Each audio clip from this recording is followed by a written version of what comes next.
Big market voices की कड़ी में हमारे साथ गोल्डीलॉक्स प्रीमियम के फाउंडर और चीफ स्ट्रैटेजिस्ट गौतम शाह साहब जुड़ते हुए। गौतम जी हाय, गुड मॉर्निंग।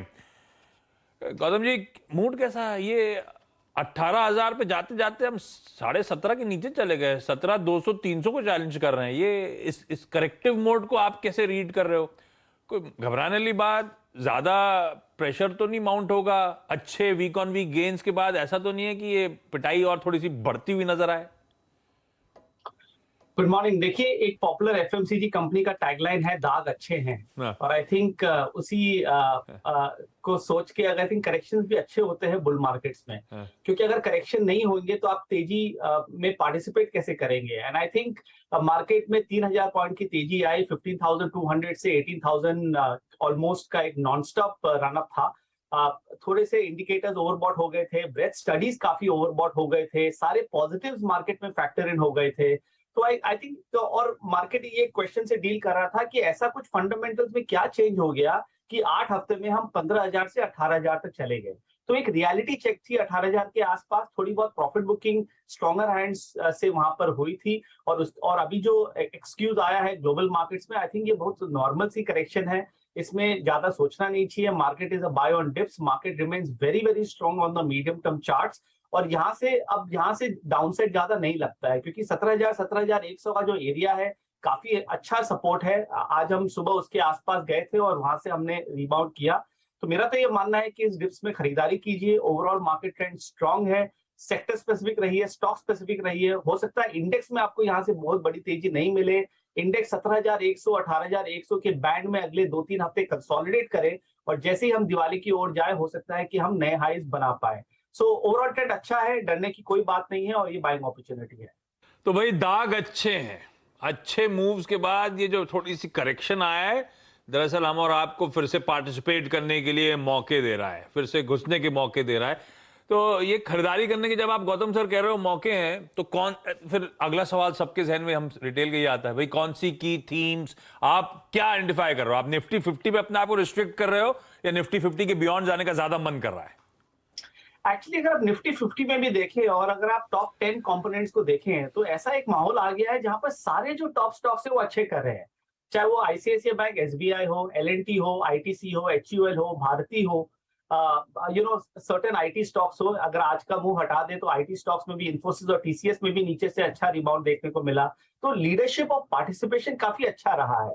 बट अगर आपको आउट परफॉर्मेंस देखना है तो आपको इंडेक्स के बाहर जाना पड़ेगा। सो मेरे हिसाब से जो टॉप 50 या टॉप 100 स्टॉक्स में, उसमें इतनी बड़ी अपॉर्चुनिटी नहीं है, बट ब्रॉडर मार्केट्स में बहुत बड़ी अपॉर्चुनिटी है। और ये मार्केट का जो पूरा लीडरशिप है ये पूरा बदल गया है, क्योंकि पहले वो टिपिकल 2-3 सेक्टर्स होते थे जो मार्केट को चलाते थे, मार्केट को लीड करते थे। अब हम जो देख रहे हैं, capital goods index, BSE capital goods index last Friday life time high पे चल रहा था, और वो 10 साल का ब्रेकआउट उस इंडेक्स ने लास्ट ईयर देखा था। तो उसमें अपसाइड पोटेंशियल काफी है। तो उसमें हमारे टॉप स्टॉक्स तो हमेशा से ही एलएनटी, एबीबी और कमिंस इंडिया रहे हैं, और मेरे हिसाब से ये और अच्छा यहाँ से करेंगे। इसके साथ साथ ऑटोज और एफएमसीजी हमें अभी भी अच्छा लगता है। FMCG initially was led by ITC, and now I think HUL, Colgate, Godrej consumer, United Spirits, ये सारे स्टॉक अच्छे कर सकते हैं। और हमें पीएसयू थीम को नहीं भूलना चाहिए। इनफैक्ट मैं आपके चैनल पे जब 2-3 महीने पहले था, मैंने पीएसयू के बारे में काफी स्ट्रांगली कहा था, और आपने देखा कि ये पूरे करेक्शन में पीएसयू स्टॉक्स को कोई इंपैक्ट ही नहीं हुआ है। और पीएसयू एक बहुत बड़ा थीम है जहां पर यहाँ से 20 से 25% की तेजी इंडेक्स पे मिलेगी। तो ये जो करेक्शन हो रहा है, ये सब जो मैंने 5-6 सेक्टर्स का नाम लिया, और मैं इसमें सीमेंट भी ऐड करना चाहूंगा। आई थिंक कई स्टॉक्स वहां पर वो भी अच्छे लग रहे हैं। रियल एस्टेट में ऐड करना चाहूंगा। आई थिंक रियल एस्टेट में हम, मुझे लगता है कि 20 से 25% की तेजी इंडेक्स लेवल पे मिलेगी। तो ये सब सेक्टर्स में पार्टिसिपेट कीजिए, आई थिंक पैसे बनेंगे। Okay Gautam ji, exactly bank Nifty पे आपका व्यू क्या है? आई मीन इस बार की जो स्ट्रेंथ थी बैंक निफ्टी की, वाकई काबिल तारीफ थे। आई मीन इवन टुडे जब आपसे बात कर रहे हैं कि किसी बहुत ही खराब दिन में भी 20 डेमा को रीगेन करने का सबसे, अगर आप देखें, पहला अटेम्प्ट बैंक निफ्टी ने किया। और जितना वक्त ये इस स्लोपिंग डाउनवर्ड चैनल जो है वो एक साल की, उसके एज पे टाइम स्पेंड कर रहा है बिटवीन 38,000 39,800, आपका कन्विक्शन बैंक निफ्टी पे क्या कहता है? देखिए बैंक निफ्टी ने भी लीडरशिप ले लिया है। अगर बैंक निफ्टी इतना बड़ा नहीं चलता तो निफ्टी 18,000 के आसपास नहीं जा पाता। और हमें ये नहीं भूलना है कि बैंक निफ्टी 2 महीने पहले 32,500 के लेवल्स पे था और अभी वो 39,500 पे था 10 दिन पहले। तो बैंक निफ्टी में भी 7,000 पॉइंट की तेजी थी और virtually non stop ICICI bank और स्टेट बैंक तो लाइफ टाइम हाइस पे चले गए थे। So just like the overall market, banks भी थोड़े से ओवरबॉट थे और उसके कारण 1,000-2,000 पॉइंट का करेक्शन बनता था। हम टेक्निकल्स में रिट्रेसमेंट स्टडीज देखते हैं तो हम हमेशा यही बोलते हैं कि कोई भी बड़ी तेजी के बाद अगर एक 38% रिट्रेसमेंट होता है तो वो ट्रेंड को हेल्दी कर देता है और वो एग्जैक्टली अभी निफ्टी, बैंक निफ्टी और काफी स्टॉक्स में हो रहा है। तो 37,000 और 39,000 के रेंज में एक बार बैंक निफ्टी कंसोलिडेट करेगा और इवेंचुअली आई थिंक वो 39,000 के ऊपर हमें ब्रेकआउट देखने को मिलेगा और अगर वो ब्रेकआउट होता है तो 41,000 टू 41,000 इवेंचुअल टारगेट है बैंक निफ्टी का। तो हर डिप्स पे खरीदिए, बैंक निफ्टी में पार्टिसिपेट करना बहुत जरूरी है। आईसीआईसीआई और एसबीआई तो हमारे फेवरेट्स रही हैं और अगर आप एचडीएफसी बैंक को देखें तो मुझे लग रहा है कि 1.5 साल का जो अंडर परफॉर्मेंस है वो अब खत्म हो रहा है, तो यहाँ पर थोड़ी बहुत कमिटमेंट वहां भी बना सकते हैं। अच्छा गौतम जी, एक और चीज, हम हमेशा अगर आप देखें कंफर्टेबल, एक ल्यूक्रेटिव, एक फायदेमंद एंट्री पॉइंट ढूंढते हैं। टेक्निकल हमको अगर आप देखें उसका स्कोप देते हैं, लेकिन अच्छा एंट्री पॉइंट के साथ साथ हमारे पास एक अच्छा एग्जिट पॉइंट भी होना चाहिए। मैं एक स्पेस आपसे पूछूंगा जिसमें लोगों ने पैसा काफी कमाया, just put in sense of defence. आप भारत डायनेमिक्स को देखिए, एचएल ने गजब कर दिया। आई मीन मात्र 1 साल के अंतराल में गौतम जी ये स्टॉक 1,000 रुपए का आज 2,300 रुपए खड़ा हुआ है। बीईएल आपका करीब करीब 180 का आज 310 पे ट्रेड कर रहा है। एक रीजनेबल अप्रोच क्या है यहाँ पे? क्या कुछ हैंडसम प्रॉफिट्स जो है वो कैश में कन्वर्ट करने चाहिए या फिर आपको लगता है कि नहीं, ये स्पेस अभी भी पैसा बना के देगा? देखिए एक डिस्क्लेमर डिस्क्लोजर है कि हमने ये दोनों स्टॉक्स को अपने सब्सक्राइबर्स को रेकमेंड किया है पिछले 6-8 महीनों में। इनफैक्ट बीईएल तो मैंने 4-5 बार रेकमेंड किया क्योंकि इसकी चार्ट स्ट्रक्चर बहुत अच्छी थी। आई मीन कोई भी अगर टेक्निकल एनालिसिस देखता है या सीखता है उसके लिए बीईएल जैसा स्ट्रक्चर बहुत इंपॉर्टेंट है क्योंकि ये स्टॉक ने कंटिन्यूअस बेसिस पे अगर आप वीकली चार्ट्स देखें तो हायर टॉप्स और हायर बॉटम्स बनाते चला गया। और जैसे मैंने कहा कि नए लीडर्स एमर्ज हो रहे हैं, तो जो पीएसयू थीम है और जिसमें बीईएल और एचएएल के बारे में बात कर रहे हैं, यहाँ से भी बड़ी तेजी आएगी। और कितना तेजी आएगी वो देखिए बोलना कई बार बहुत डिफिकल्ट होता है, उसमें हम लोग फिबोनाची एक्सटेंशन स्टडीज इस्तेमाल करते हैं। But the best way to ride any mega bull market is to use a simple 20 weekly moving average on the charts। तो जब तक ये 20 वीकली मूविंग एवरेज ब्रेक नहीं करे ये सब स्टॉक्स पे बने रहिए। खराब बाजार में भी ये सब में शैलो करेक्शंस आते हैं और अभी भी वैसी मैडनेस और यूफोरिया ये सब स्टॉक्स में नहीं है। आई थिंक एचएएल यहाँ से और काफी अच्छा कर सकता है, तो स्टे इन्वेस्टेड, इसमें और पैसा बनेगा। स्टे इन्वेस्टेड, पैसा बना रहेगा। और जो एक बहुत ही लॉजिकल स्टॉप लॉस या फिर एक रिस्क ट्रेजेक्ट्री जो कि यहाँ पर गौतम जी ने सजेस्ट की, it's 20 weekly exponential moving average, it comes at 259, 259 BEL के केस में। अच्छा, अभी कैपिटल गुड्स का आपने जिक्र किया, हमने बैंक्स पे बात की, हमने डिफेंस स्टॉक्स पे भी बात कर ली गौतम जी। अब एक एक करके थोड़े से और कुछ स्पेस को टटोलना शुरू करते हैं।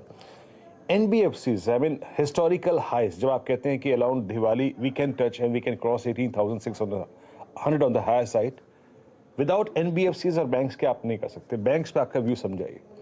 इस बार एनबीएफसीज में भी अच्छी रेजिलियंस है। Look at Shriram transport finance, BEL, sorry माफ कीजिएगा, बजाज फाइनेंस, बजाज फिनसर्व। इस स्पेस में आपको इस वक्त क्या अट्रैक्ट कर रहा है, चेज करने लायक गौतम? देखिए दोनों अच्छे लगते हैं, एनबीएफसी अच्छा लगता है, but NBFC high beta space है। जब बाजार चलता है तो वो अच्छा चलता है, जब बाजार गिरता है तो वो काफी गिर सकता है। तो वो हर एक ट्रेडर के लिए नहीं है। मैं अभी थोड़े से उन सेक्टर्स में जा रहा हूं जहां पर मार्केट करेक्शन में भी वो खड़े रहेंगे, तो वहां पर ऑटो इंडेक्स और एफएमसीजी आता है। बट अगर आप एनबीएफसी की बात करें, अगर क्योंकि मार्केट एक करेक्टिव फेज में चला गया है, कंसोलिडेशन फेज में चला गया है, इमीडिएट तेजी नहीं मिलेगी। और जितनी बड़ी तेजी बजाज फाइनेंस में होना था पिछले 8 हफ्ते में हो गया है, आई थिंक अब वो एक कंसोलिडेशन फेज में चला जाएगा। श्रीराम ट्रांसपोर्ट फाइनेंस का ट्रैक रिकॉर्ड अच्छा नहीं है। यस, स्टॉक ने पिछले 2 महीने में अच्छा किया, बट अब पिछले 1-1.5 साल का उसका ट्रैक रिकॉर्ड देखे तो उतना अच्छा नहीं है। तो आई थिंक अगर आपको रिस्क ही लेना है तो आप रियल एस्टेट में रिस्क लीजिए, क्योंकि रियल एस्टेट के चार्ट्स अगर आप वीकली और मंथली चार्ट्स देखें तो I think the best is yet to come. हमारा वर्किंग टारगेट 530 है जो यहाँ से 20 से 25% दूर है और सारे जो स्टॉक्स है उसके अच्छे सेटअप्स है। तो अगर आपको ऑप्शन है between NBFCs and real estate और आपको रिस्क लेना है तो प्लीज रियल एस्टेट में लीजिए। ओके, रियल स्टेट में रिस्क लीजिए अगर आपको रिस्क लेना है। तो अभी थोड़ा सा अगर आप देखें एनबीएफसी से, अगर आप देखें अपना झुकाव आप हटा सकते हैं। बहुत स्ट्रॉन्ग कमेंट्री गौतम जी की अगर आप देखें कैपिटल गुड्स स्पेस में भी थी। अच्छा, एक दो स्पेस को और टच करते हैं जिन्होंने बहुत अच्छा पैसा बना के दिया, स्पेशली आप देखिए ना CY21 में स्टॉक्स लाइक वोल्टास, हैवल्स काफ़ी अच्छा पैसा बना के दिया, डिक्सन ने काफ़ी अच्छा खासा पैसा बना के दिया था। गौतम जी आप यकीन मानिए आपके आने से पहले कुछ देर पहले मैं वोल्टास का चार्ट देख रहा था और in fact this stock is spending lot of time at 100 week exponential moving average और मेरे ख्याल से कम से कम नहीं तो 17-18 हफ्ते इस रेंज में गुजार चुका है वोल्टास। अभी मैं हेवल की बात नहीं कर रहा हूँ, बट वाइट गुड्स सेगमेंट में कैपिटल गुड्स में ही इसको हम प्लेस करते हैं। कोई स्टॉक आपको जो स्ट्राइक कर रहा हो, क्लाइंट्स को सजेस्ट किया हो, ऐसा कोई स्टॉक है? देखिए ये सारे स्टॉक्स को हम डेफिनेटली वॉच कर रहे हैं कुछ हफ्तों से, बट इसमें ट्रिगर नहीं बन रही है। ये मार्केट के साथ नहीं चल रहे हैं। जब बाजार में इतनी अच्छी 3000 पॉइंट की तेजी आई तो ये सारे स्टॉक्स चले, बट उतने अच्छी तरीके से नहीं चले। और इसीलिए मुझे लग रहा है, बार बार मैं वही कह रहा हूँ कि लीडरशिप चेंज हो गई है। 2020 में और 2021 में चले, वो अब नहीं चल रहे हैं मार्केट के साथ, तो वो मार्केट को अब नहीं बढ़ा रहे हैं। और इसमें जो ये सब क्या है, स्टॉक्स वैसे हैं जहां पर अर्निंग्स काफी अच्छी है, बट विजिबिलिटी उतना 3 साल का 5 साल का नहीं है। These are all very expensive stocks अगर आप फंडामेंटली देखें तो, and they are over owned. तो ये सब फैक्टर्स के कारण ये आई थिंक यहाँ इस लेवल से भाग नहीं पाएंगे।